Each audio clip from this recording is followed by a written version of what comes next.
nom du Père, et du Fils, et du Saint-Esprit, le Seigneur soit avec vous. Mes chers amis, bienvenue à cette célébration. Cette célébration du 4e dimanche du temps de Carême. Une célébration qui arrive au moment où le monde entier est face à cette pandémie désignée par les Nations Unies, notamment l'Organisation des Nations Unies pour la Santé, l'OMS, pandémie dont tous les continents aujourd'hui sont touchés. On voit qu'à travers le monde entier, les chiffres ne font qu'augmenter de jour en jour, avec des décès aussi de jour en jour. Et nous avons une intention particulière pour tous ces malades qui sont contaminés du coronavirus. Nous savons aussi qu'à travers le monde entier, dans plusieurs pays, les messes sont suspendues. C'est le cas par exemple de plusieurs provinces au Canada, en France et même dans plusieurs pays d'Afrique. Donc aujourd'hui, nous avons vu que par exemple dans le diocèse et l'archidiocèse de Douala, les messes sont suspendues. C'est aussi le cas par exemple dans le diocèse de Genève, de Lausanne, Genève et Fribourg. Donc, dans plusieurs pays à travers le monde, nous sommes appelés à suivre les célébrations à la télévision ou par d'autres moyens. C'est ce moyen que nous vous offrons, mes chers frères et sœurs, pour que ce 4e dimanche, nous puissions le célébrer en écoutant les textes de ce jour, mais aussi en participant à la célébration. Nous sommes donc dans un moment critique. Ce n'est donc pas le moment de nous interroger, de faire des critiques. C'est le moment d'être solidaires pour que, ensemble, chacun à son niveau, nous puissions mener les actions pour pouvoir limiter la propagation de cette pandémie, mais surtout de prier et de demander au Seigneur de nous venir en secours face aux situations difficiles. Prenons un moment de silence pour tourner nos sens à l'intérieur et solliciter le pardon et la miséricorde de Dieu.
Que Dieu de bonté, Dieu d'amour, et que le Dieu de lumière éclaire nos ténèbres, qui nous libère de nos fautes et nous conduise jusque dans la vie éternelle.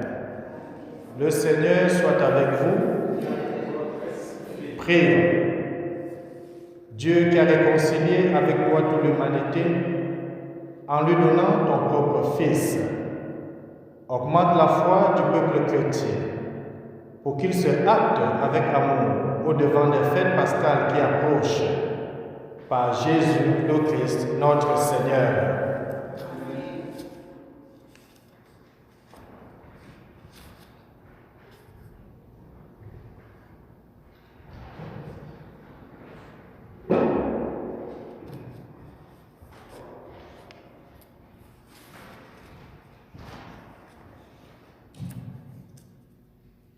La première lecture est tirée du premier livre de Samuel. En ces jours-là, le Seigneur dit à Samuel, prends une corde que tu rempliras d'huile et pars. Je t'envoie auprès de Jessé de Bethléem, car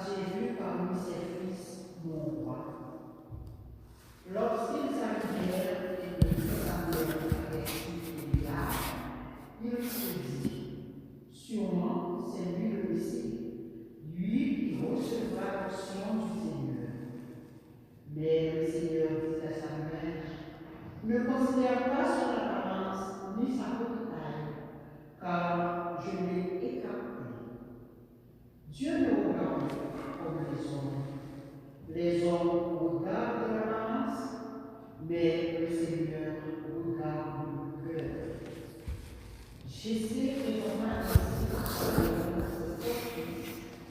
et Samuel lui dit, Seigneur, le Seigneur n'a choisi aucun de ceux-là. Alors Samuel dit à Jessé, n'a-t-il pas de beau garçon? Jessé répondit, il reste encore le plus jeune, il est en train de garder le troupeau.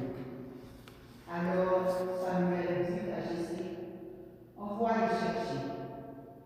Nous ne nous mettrons pas à table tant qu'il ne sera pas arrivé. Jessé le fit donc venir. Le garçon était beau.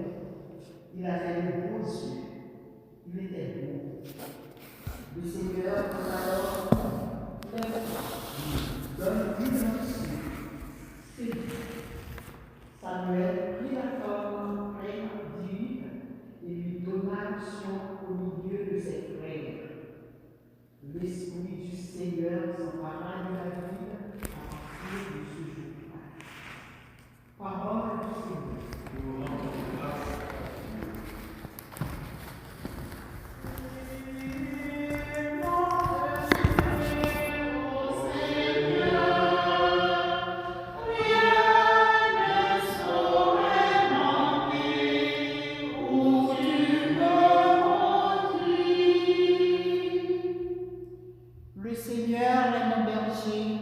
Je ne manque de rien. Sur des prés d'herbes fraîches, il me fait reposer. Il me mène vers les eaux tranquilles et me fait revivre. Il me conduit par le juste chemin pour l'honneur de son nom. Si je traverse les ravins de la mort, je ne crains aucun mal, car tu es avec moi. Ton bâton me guide et me rassure. Tu es mon berger, ô Seigneur, rien ne saurait manquer où tu me conduis. Tu prépares la table pour moi devant mes ennemis. Tu répands le parfum sur ma tête. Ma coupe est débordante. Grâce et bonheur m'accompagnent tous les jours de ma vie. J'habiterai la maison du Seigneur pour la durée de mes jours. Tu es mon berger, ô Seigneur, rien ne saurait manquer où tu me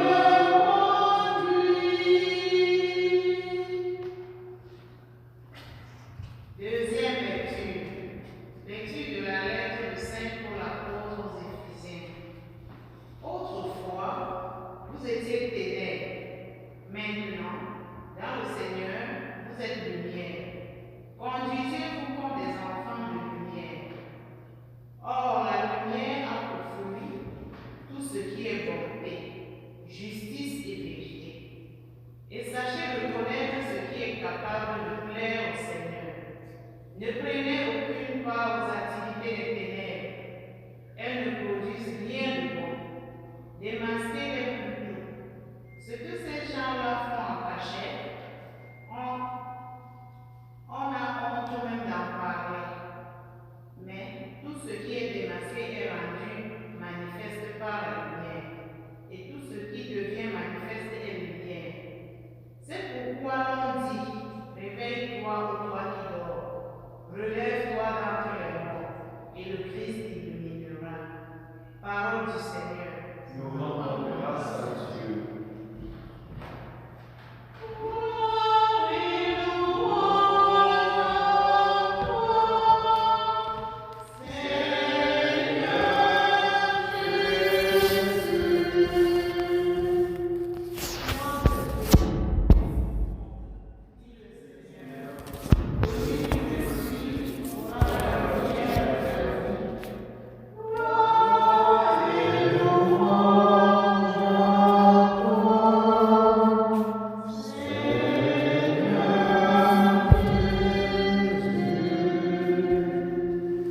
Le Seigneur soit avec vous.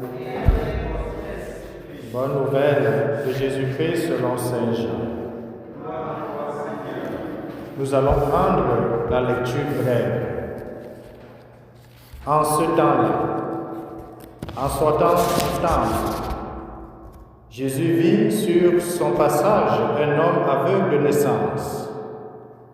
Il cracha à terre, et avec la salive, il fit de la boue. Puis il appliqua la boue sur les yeux de l'aveugle et lui dit, « Va te laver à la piscine de Siloé. » Ce nom se traduit « envoyé ». L'aveugle y alla donc et il se lava. Quand il revint, il voyait. Ses voisins et ceux qui l'avaient observé auparavant, car il était mendiant, dirent alors, « N'est-ce pas celui qui se tenait là pour mendier ?» Les uns disaient, « C'est lui. » Les autres disaient, « Pas du tout. C'est quelqu'un qui lui ressemble. » Mais lui disait, « C'est bien moi. » On l'amène aux pharisiens. Lui, l'ancien aveugle. Or, c'était un jour de sabbat que Jésus avait fait de la boue et lui avait ouvert les yeux. À leur tour, les pharisiens lui demandaient comment il pouvait voir. Il leur répondit, « Il m'a mis de la boue sur les yeux, je me suis lavé et je vois. » Parmi les pharisiens, certains disaient, « Cet homme-là n'est pas de Dieu, puisqu'il n'observe pas le repos du sabbat. » D'autres disaient, « Comment un homme pécheur peut-il accomplir des signes pareils? » Ainsi donc, ils étaient divisés. Alors, il s'adresse de nouveau à l'aveugle. « Et toi, que dis-tu de lui, puisqu'il t'a ouvert les yeux ?» Il dit, « C'est un prophète. » Il répliquait, « Tu es tout entier dans le péché depuis ta naissance, et tu nous fais la leçon. » Et il le jetait dehors. Jésus apprit qu'il l'avait jeté dehors. Il le retrouva et lui dit, « Crois-tu au Fils de l'homme ?» Il répondit, « Et qui est-il, Seigneur, pour que je croie en lui ?»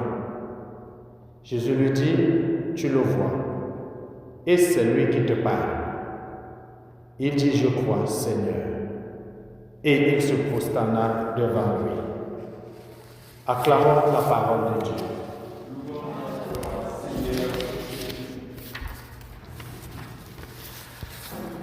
Mes chers amis,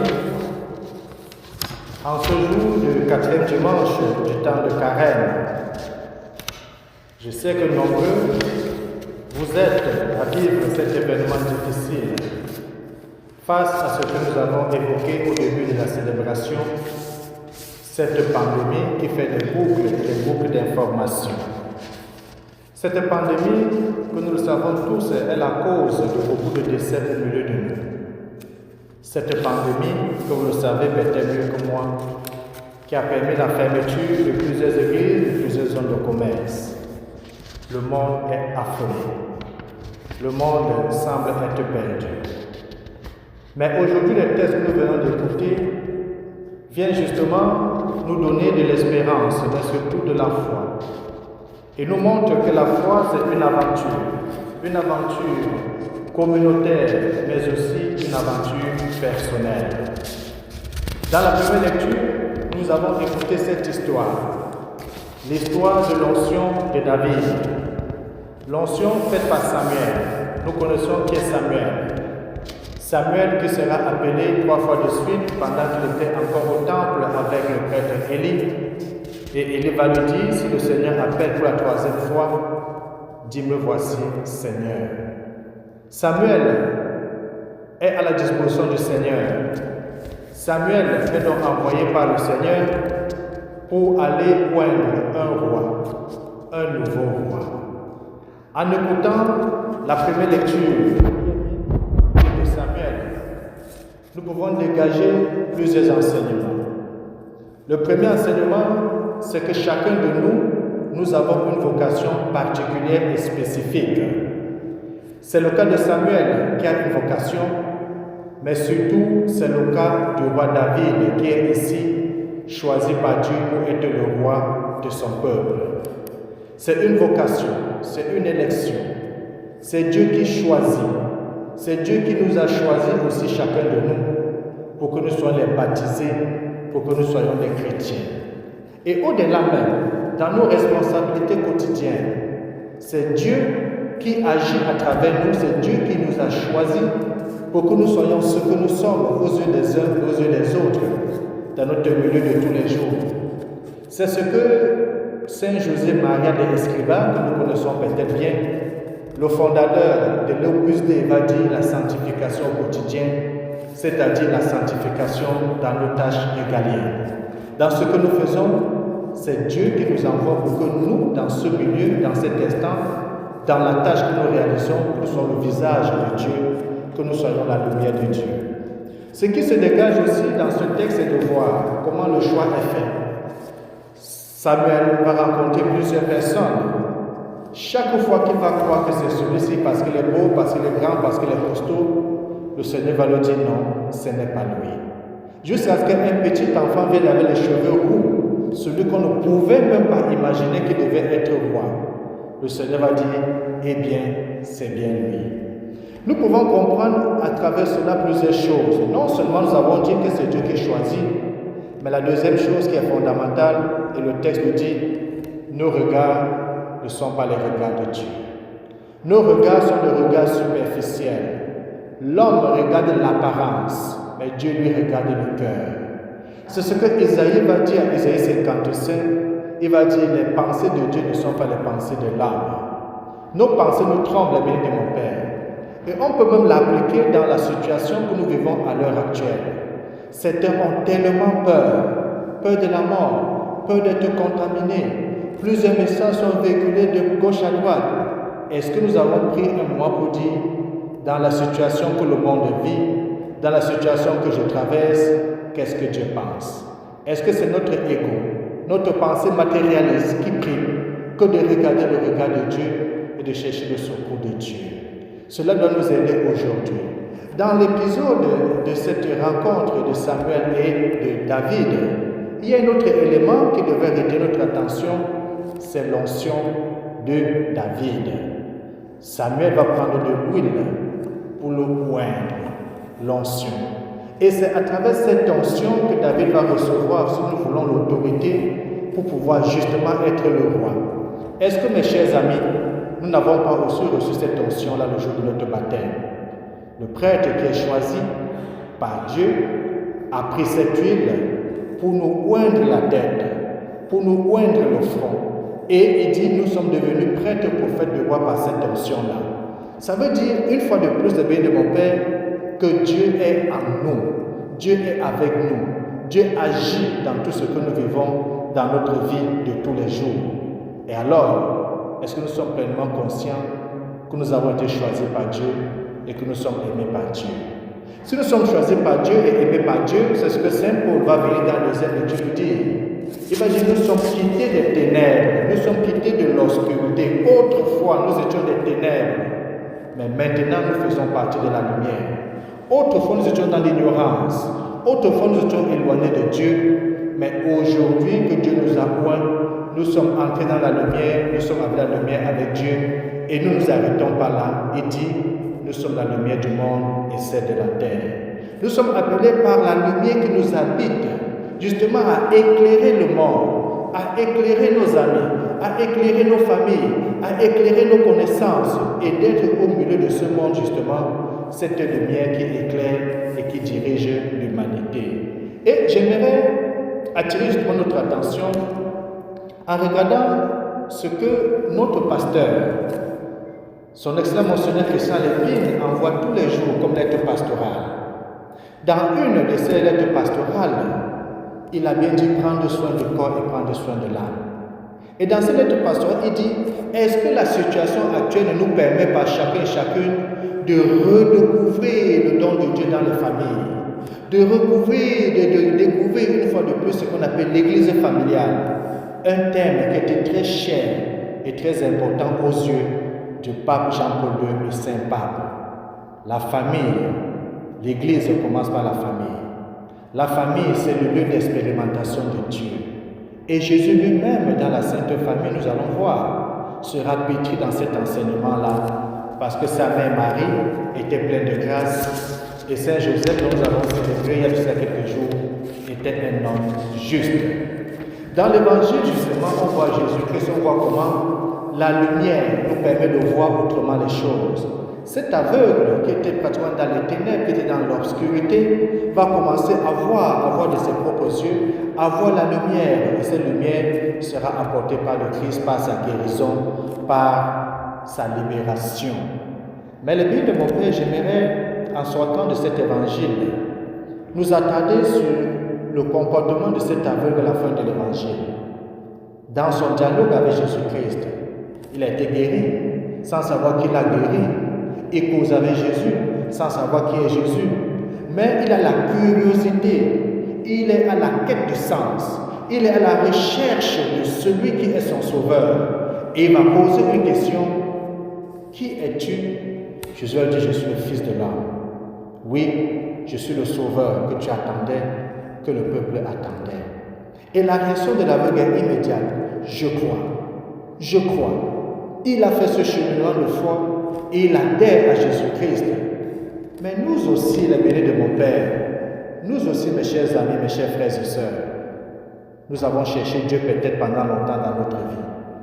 Et on écoute plusieurs témoignages. Certains vont dire: j'étais dans la prostitution, j'étais un corrupteur, j'étais un détourneur de fonds, j'étais dans ci, dans cela. Mais lorsque j'ai rencontré Jésus-Christ, ma vie a changé. Lorsque j'ai rencontré Jésus-Christ, j'ai commencé à croire. Et c'est pour cela que je peux vous annoncer cette bonne nouvelle. Est-ce que plus que jamais, arrivé au 4e semaine du temps de carême, est-ce que nous pouvons regarder encore une fois de plus le cheminement que nous avons commencé depuis le mercredi décembre, où il était justement dit de déchirer notre cœur et non pas déchirer les vêtements. D'avoir une conversion intérieure, une rencontre intérieure, un véritable cheminement. Comme je l'ai dit, la foi, c'est justement une aventure. Dans cette aventure de notre foi, de rencontrer Jésus-Christ et de dire: désormais, je ne me sépare pas de lui. Nous allons prier au cours de cette célébration que la grâce du Seigneur nous habite de plus en plus, que la grâce du Seigneur augmente en nous la foi et que cette foi soit une foi agissante. C'est ce que Saint Jacques dit: la foi sans les œuvres est une foi vaine.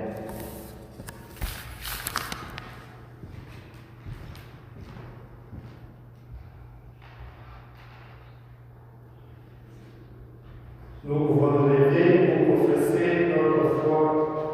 Je crois en Dieu le Père Tout-Puissant, Créateur du ciel et de la terre, et en Jésus-Christ, son Fils unique, notre Seigneur, qui a été conçu du Saint-Esprit, est né de la Vierge Marie, a souffert sous Ponce Pilate, a été crucifié, est mort et a été enseveli, est descendu aux enfers.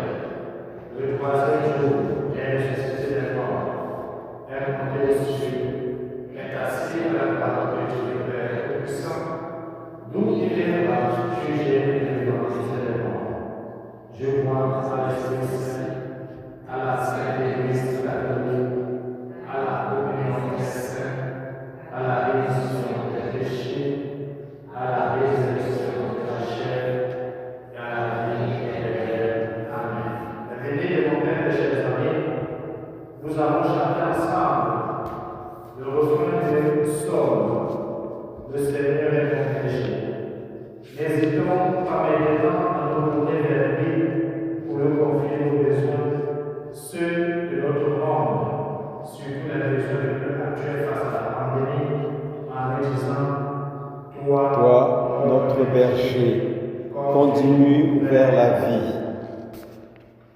Pour que des chemins de paix se dessinent entre les populations du Moyen-Orient, prions le Seigneur. Notre berger, conduis-nous vers la vie. pour que notre société civile prête une attention particulière aux besoins des personnes qui vivent avec un handicap, prions le Seigneur.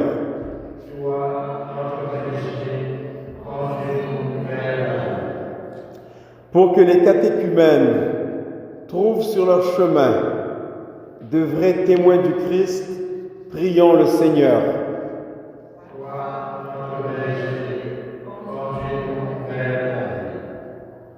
Pour que notre communauté en route vers Pâques accueille toujours davantage des témoins courageux du Christ, prions le Seigneur.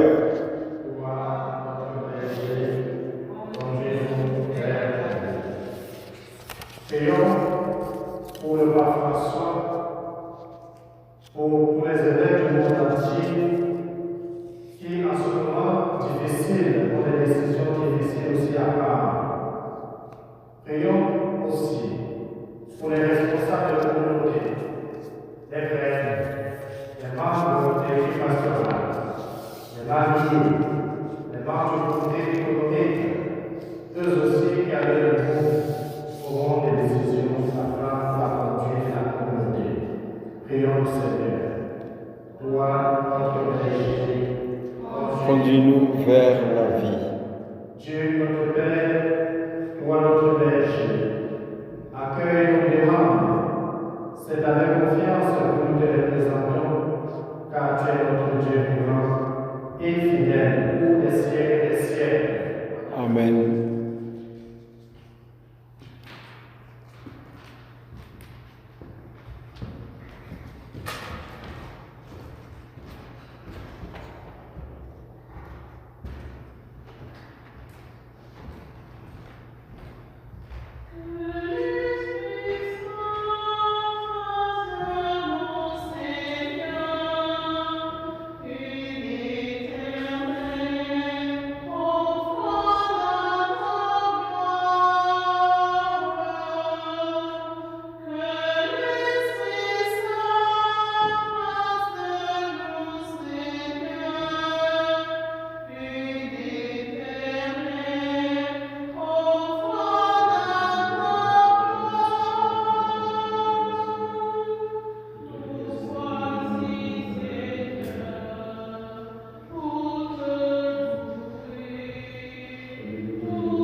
Seigneur, nous te présentons dans la joie le sacrifice qui sauve notre vie. Et nous te prions humblement. Accorde-nous de le célébrer avec respect et de savoir l'ouvrir pour le salut du monde. Par Jésus le Christ, notre Seigneur. Amen. Le Seigneur soit avec vous. Élevons notre cœur. Rendons grâce au Seigneur notre Dieu. Vraiment et justement, Dieu te rend gloire, de t'offrir notre action de grâce toujours et en lieu. À toi, Père très saint, Dieu éternel et tout-puissant, par le Christ notre Seigneur.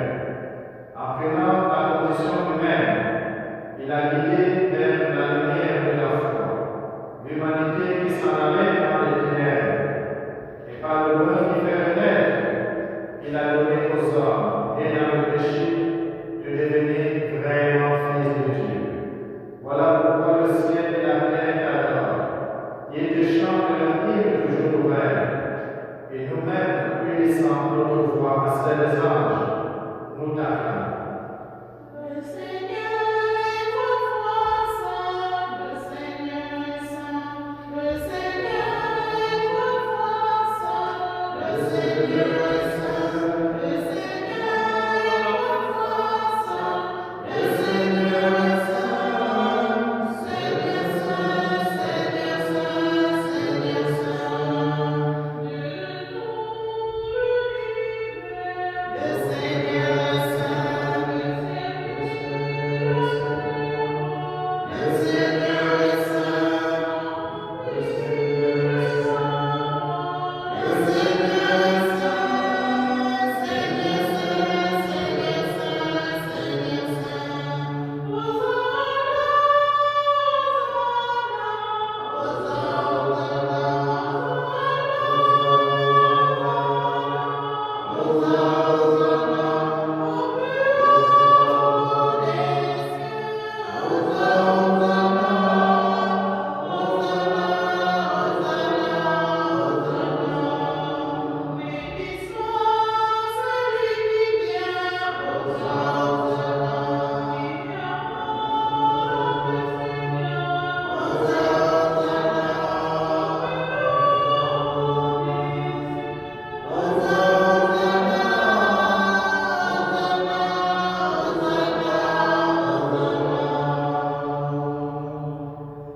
Toi qui es vraiment saint, toi qui es la source de toute sainteté, nous voici rassemblés devant toi dans la communion de toute l'Église. En ce premier jour de la semaine, nous célébrons le jour où Christ est ressuscité d'entre les morts. À lui que tu es levé dans ta gloire, Dieu notre Père, nous te prions, sanctifie ces offrandes, en répandant sur elle ton esprit, qu'elle devienne pour nous le corps et le sang de Jésus, le Christ notre Seigneur. Au moins d'être libre et d'entrer dans sa passion, il prit le pain, il rendit grâce, il le remplit, et le donna à ses disciples en disant, prenez et mangez-en tous, ceci est mon corps, livré pour vous.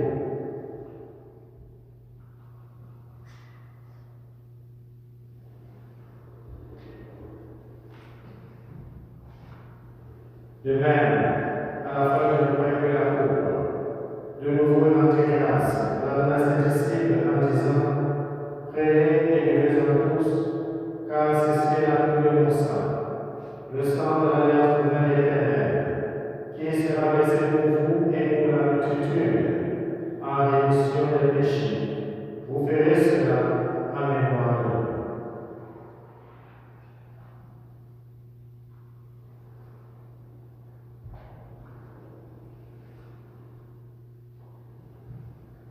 Il est temps, le mystère de la foi. Nous proclamons ta mort, Seigneur Jésus, nous célébrons ta résurrection, nous attendons ta venue dans la gloire. faisant ici mémoire de la mort et de la résurrection de ton Fils. Nous t'offrons, Seigneur, le pain de la vie et la coupe du salut, et nous te rendons grâce car tu nous as choisis pour servir dans ta présence. Humblement, nous te demandons que n'ayant pas au corps et au sang de Christ, nous soyons rassemblés par l'Esprit Saint dans un seul corps. Souhaite-toi, Seigneur, que ton Église est répandue à travers le monde. Fais la grandeur de ta charité en le roi François, notre évêque Christian, et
Notre Père, qui es aux cieux, que ton nom soit sanctifié, que ton règne vienne, que ta volonté soit faite sur la terre comme au ciel.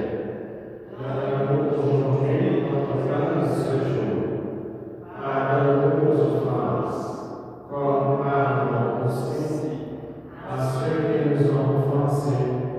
Et ne nous laisse pas entrer en tentation, mais délivre-nous du mal.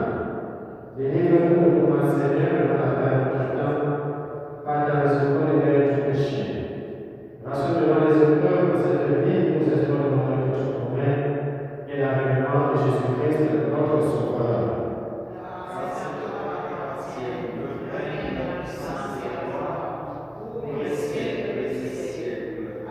Seigneur Jésus-Christ, tu as dit à tes apôtres, je vous laisse la paix, je vous donne ma paix. Regarde pas le péché, mais la foi de ton Église. Pour que ta volonté soit accomplie, donne-nous toujours cette paix. Donne la paix dans notre monde qui est affolé. Donne la paix dans nos familles qui ont peur. Et conduis la vérité parfaite, toi qui règnes pour les siècles et les siècles. Que la paix du Seigneur soit toujours avec vous.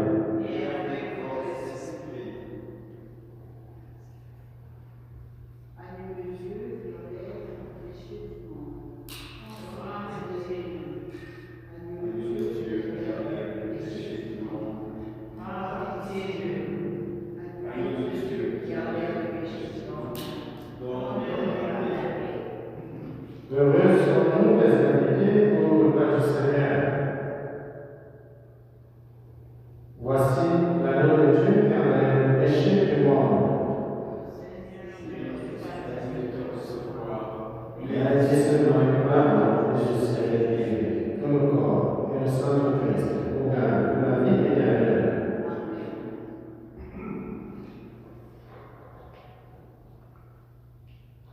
Ensemble, nous pouvons lire l'entrée de la communion.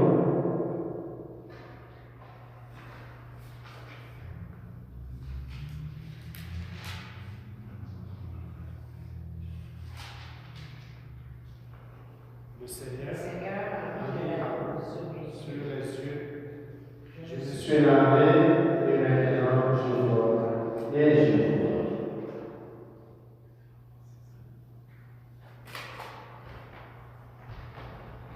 Thank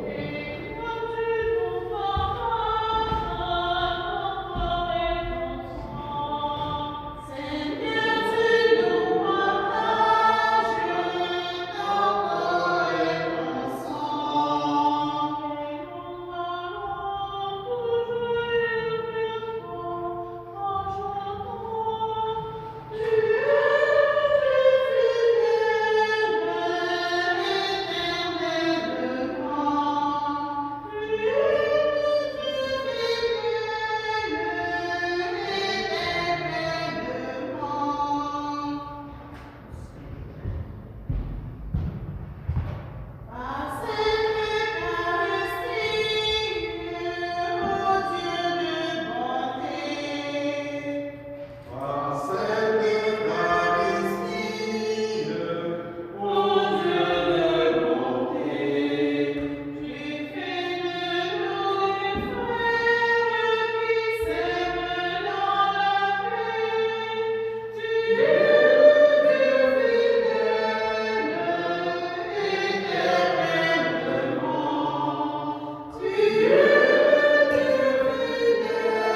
venant dans ce monde illumine nos cœurs par la clarté de ta grâce, afin que toutes nos pensées soient dignes de toi et notre amour de plus en plus sincère, par Jésus le Christ, notre Seigneur.